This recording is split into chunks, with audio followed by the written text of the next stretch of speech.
నమస్తే, welcome to our channel. నేను మిషాల్ని.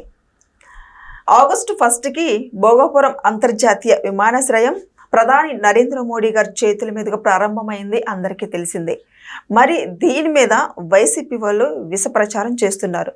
నిన్న గుడివాడ అమర్నాథ్ ఒక ట్వీట్ చేశారు. ఆ ట్వీట్లో భోగాపురంలో జిఎంఆర్తో ఎందుకు మాట్లాడలేదు అంటే నిజాలు బయటపడతాయని క్వశ్చన్ చేశారు. అంటే ఒక ట్వీట్ కూడా చేశారనమాట. ఏంటి గుడివాడ అమర్నాథ్ చేసిన వ్యాఖ్యలు ఎంతవరకు వాస్తవం ఉంది? దీని మీదే పూర్తిగా విశ్లేషించడానికి మన స్టూడియోలో ఉన్నారు senior journalist doctor Kanakadurga Vadlamani గారు ఉన్నారు. వారిని అడిగే విషయాన్ని తెలుసుకునే ప్రయత్నం చేద్దాం. నమస్కారం మేడం. నమస్తే అండి మేడం. భోగాపురం ఎయిర్పోర్ట్ ఎట్టకేలకు ప్రారంభోత్సవం అయితే మోడీ గారి చేతుల మీదుగా ప్రారంభం అయితే జరిగింది. మరి ఇది జీర్ణించుకోలేకైనా వైసీపీ వాళ్ళు విష ప్రచారం చేసుకుంటూ వస్తున్నారు. మరి గుడివాడ అమర్నాథ్ చేసిన వ్యాఖ్యలు ఎంతవరకు వస్తుంది మేడం? ఎందుకంటే జిఎంఆర్తో ఎందుకు మాట్లాడలేదు భోగాపురంలో అని కొన్ని కామెంట్ అయితే చేయటం, ట్వీట్ చేయటం జరుగుతుంది. అమర్నాథ్ చేసిన వ్యాఖ్యలు ఎంతవరకు వస్తుంది మేడం? అంటే నేను మీకు 10 సార్లు చెప్పాలా? చెప్పండి. మీకు లేదు, ఒక్కసారి చెప్తే అర్థం చేసుకోవాలి కదా. సాక్షి చూడకండి, సాక్షి పేపరు ఛానల్ రోజు ముందు మిగతా ఛానల్స్ చూడండి. మీ పచ్చ బ్యాచ్ అని చెప్పే పచ్చ బ్యాచ్ ఛానల్స్ చూసారంటే వాస్తవాలు మీకు తెలుస్తాయని చెప్తున్నావా? మరి బుద్ధి ఉండాలిగా మనకి. ఈటీవీలో వచ్చింది కదండి, ఈటీవీ రిపోర్టర్ అడిగారు కదా జిఎంఆర్ని. జిఎంఆర్ క్లియర్గా చెప్పారు, 10 ఏళ్ల క్రితమే మేము బిడ్డింగ్ చేశాము చంద్రబాబు నాయుడు తోటి. క్లియర్గా చెప్తున్నాడు ఆయన.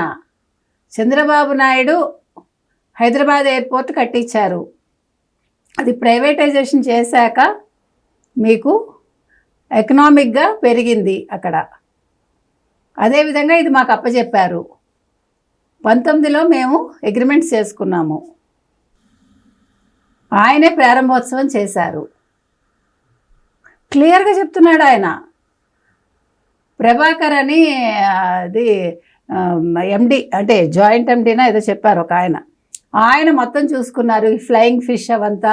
తర్వాత క్లియర్ కట్గా చంద్రబాబు నాయుడు గారు ఇక్కడ ఈ సంస్కృతి ప్రతిబింబించాలని చెప్పారు. దాని ప్రకారం మొత్తం అన్నీ చేశాము. ఈ క్రెడిట్ అంతా చంద్రబాబు నాయుడుదే అని చెప్తున్నారు. 6 నెలలు టైం ఇచ్చారు మాకు. 6 నెలల్లో మేము అప్పచెప్పాము. ముఖ్యంగా ఇది నాకు నా సొంత గడ్డ. వైజాగ్ అనేది సెకండ్ హోమ్ అందరికీ. సో అప్పటికంటే కూడా అప్పుడు ఇంకా ట్రాఫిక్ తక్కువ ఉంది, అప్పుడు ఇంకా ఇంత లేదు. కానీ ఇప్పుడు బాగా జనాలు వస్తున్నారు. నా ఊర్లో నేను చేయటం ఇంకా నాకు ప్లస్. నేను ఎన్నో ఎయిర్పోర్ట్స్ కట్టించాను అంతర్జాతీయంగా, జాతీయంగా. సో ఇది నాకు ఇంకా ఆనందకరం. అల్లూరి సీతారామరాజు విగ్రహం కూడా తయారైపోతుంది. ఈ నెల 17 మంచి రోజు. ఆ రోజు మేము అల్లూరి సీతారామరాజు విగ్రహ ప్రారంభోత్సవం కూడా చేస్తాము. ఎప్పటికప్పుడు చంద్రబాబు నాయుడు, లోకేష్ అందరూ కూడా ఇది ఇలా ఉండాలి, అలా ఉండాలి మాకు సూచనలు చేశారు. దాని ప్రకారం మా టీం మొత్తం వర్క్ చేసింది. ఇంకేం చెప్పాలి? చంద్రబాబు నాయుడుదే క్రెడిట్ అని జిఎంఆర్ చెప్తూ ఉంటే అంటే జిఎంఆర్ అబద్ధం చెప్తారా? ఆయనకు అవసరం ఏముంది? 4750 కోట్లు ఆయన పెట్టాడు. అర్థమైందా మీకు? ఖర్చు ఆయన పెట్టాడు, అది ఆయన తెచ్చుకుంటాడు. ఆయన అబద్ధం చెప్పాల్సిన పని లేదుగా. లేదు. అందుకని ఇవాళ గుడ్డు అమర్నాథ్ అయినా, సజ్జల రామకృష్ణారెడ్డి అయినా, మరొకళ్ళైనా ఒక్కసారి ఆ వీడియో చూడండి. వాళ్ళ హయాంలోనే కొబ్బరికాయ కొట్టాము, గుమ్మడికాయ కొట్టాము అంటే ఎందుకు చేయలేదు మేడం? కాదమ్మా, ఫస్ట్ ప్రారంభోత్సవం 2019లో ఆయన చేశారు చంద్రబాబు నాయుడే. మీరు 2023 వరకు ఎందుకు నిద్రపోయారని అడుగుతున్నాం మనం. మీకు అక్కడ లెక్కలు తేలలేదు. మీకు సెజ్లో కాకినాడ పోర్ట్లో మీకు వాటా జిఎంఆర్ ఇవ్వలేదు. ఎవరికి? విజయసాయిరెడ్డి అల్లుడికి, అరబిందోకి. సో దాంతో మీరు 4 ఏళ్ళు నిద్రపోయారు. 23లో ఆయన ఒప్పుకున్నాక మీరు మళ్ళా ఒక కొబ్బరికాయ కొట్టి ఓ గుమ్మడికాయ పగలగొట్టారు. ఏముంది అందులో? కొబ్బరికాయ కొట్టి గుమ్మడికాయ పగలగొట్టేస్తే ఎయిర్పోర్ట్ రెడీ అయిపోయినట్ట? లేదు. ఇప్పుడు ఆయన చెప్పారా నాకు మొత్తం పనులు అప్పచెప్పారండి, వాళ్ళ హయాంలోనే పూర్తి చేశాను జిఎంఆర్ అని చెప్పారా? ఒకవేళ ఓకే 80% పనులు మీ హయాంలో అయిపోయాయి అనుకుందాం. అప్పుడు ఏం జరిగి ఉండాలి? 2024 జూన్లో వీళ్ళు వచ్చారు కదా, జూలై ఆగస్టు కల్లా అయిపోవాలిగా. ఆగస్టులో మొత్తం అంతా రెడీ అయిపోవాలిగా 2024లోనే. అవును. ఈయనకి అప్పచెప్పాక ఈయన 6 నెలలు టైం ఇచ్చాక ఇప్పుడు చేసేసారుగా. మొత్తం 31 నెలల ప్రాజెక్ట్ అండి. అందుకని మాట్లాడితే అర్థవంతంగా మాట్లాడాలి. ఎర్ర బస్ రాని చోటికి ఎయిర్ బస్ ఎలా వస్తుంది అన్నాడు కదా మీ జగన్మోహన్ రెడ్డి. వినండి, కొంచెం వీడియోలు ఉన్నాయి సజ్జల్ గారు, రీజన్. అంటే జగన్మోహన్ రెడ్డి మాట్లాడింది ఇప్పుడు వైసీపీ నేతల వాళ్ళందరూ కూడా అదే మాటలు మాట్లాడుతున్నారు. కాదండి, జగన్మోహన్ రెడ్డి రాలేడు. 30వ తారీఖు సీదిరి అప్పలరాజు కోసం వచ్చాడు పరామర్శకి, జైలు యాత్రకి. అలాగని సీదిరి అప్పలరాజుని కలవలేదు, ఎందుకంటే మొహం తగలేస్తారు జనాలని తెలుసు. 6 గంటలు ప్రయాణం చేశాడు, ప్రజల్ని ఇబ్బంది పెట్టాడు, దండాలు పెట్టుకుంటూ వెళ్ళాడు. ఏం సాధించాడు? దాని బదులు 1వ తారీఖు పొద్దున్న 11ంటికి ఎయిర్పోర్ట్లో ఉండుంటే 10:45కి 1 గంట అంతే. ఇంత కష్టం అక్కర్లే.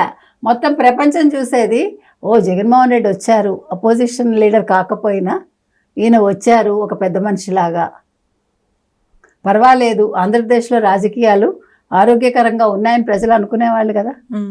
పోన్లే పులివెందుల్లో ఈసారి మనం స్థానిక ఎన్నికల్లో గెలిపిద్దాము, 29లో పర్వాలేదు జగన్మోహన్ రెడ్డి నమ్మి ఓటేద్దామని అనుకుని ఉండేవాళ్ళు. స్వర్ణావకాశం పాడు చేసుకున్నావు కదా జగన్మోహన్ రెడ్డి. ఇప్పుడు ఒక్క సలహా, సజ్జల రామకృష్ణారెడ్డి గారు, దయచేసి మీరు జగన్మోహన్ రెడ్డిని వదిలిపెట్టండి. మీరు రాజకీయాలకు గుడ్ బై చెప్పేసి చక్కగా పుస్తకాలు రాసుకోండి, మీ అనుభవాలు. రాష్ట్రానికి మంచిది, జగన్మోహన్ రెడ్డి కుటుంబానికి మంచిది. ఇప్పుడు ఎలాగ ఆయన కేసుల్లో ఇరుక్కున్నారు, మీరు కూడా భూదందాల్లో ఇరుక్కున్నారు. అందుకని జైల్లో మొదలు పెట్టబోయేది ఇక్కడే మొదలు పెట్టండి. అంటే ఇప్పుడు భోగాపురం ఎయిర్పోర్ట్ ఇది జీర్ణించుకోలేక ఇవి విమర్శలు అంటారా మేడం? వాళ్ళు వాస్తవాలు జీర్ణించుకోలేకపోతున్నారు. అసలు ఇప్పుడు మీకు ప్రపంచంలోనే ది బెస్ట్ ఎయిర్పోర్ట్ ఇది.